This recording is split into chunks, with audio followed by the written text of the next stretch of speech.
Already আগেই কিন্তু দিল্লির মৌসুম ভবন একটা কিন্তু অ্যালার্ট জারি করেছিল যে গোটা 7 রাজ্যের ওপরে কিন্তু একটা এই সপ্তাহে প্রবল বৃষ্টিপাত প্রসেস আসতে চলেছে। মূলত পূর্বাঞ্চলের যে রাজ্যগুলো, গোটা উত্তর পূর্বাঞ্চল, আমাদের ইস্টার্ন জোনের পশ্চিমবঙ্গ, ঝাড়খণ্ড, সিকিম, উড়িষ্যা, এই জোনটা, এর ওপর কিন্তু একটা অলরেডি সার্কুলেশন রেডি হয়েছে।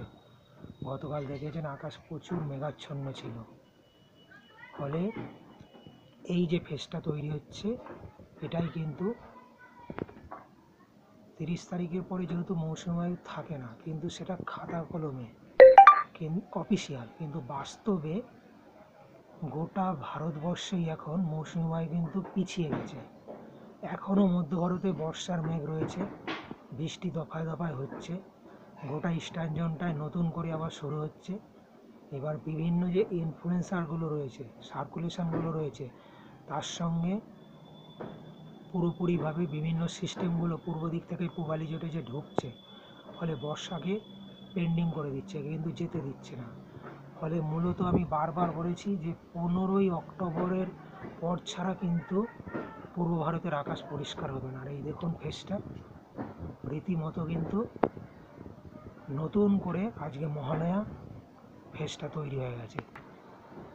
বন্ধুরা, কম বেশি কিন্তু বর্ষা আবার রিটার্ন করতে চলেছে। ফলে এখনই কিন্তু কোনো অবস্থাতেই ষষ্ঠী থেকে দশমী কীরকম ওয়েদার যাবে আপনারা একটা কল্পনা করতে পারেন, কিন্তু আকাশ যে ঝকঝকে পরিষ্কার থাকবে আর এতে কোনো বিঘ্ন ঘটবে না এই সম্পর্কে কিচ্ছু বলা যাবে না।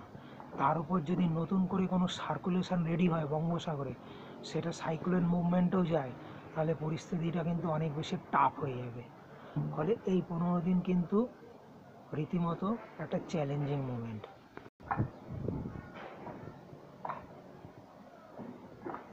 এই রিপোর্ট ওয়েদার স্টেশন একে লাইভের তরফে তৈরি করা হয়েছে আপনাদের জন্য। দেখতে থাকুন আর সাপোর্ট করুন।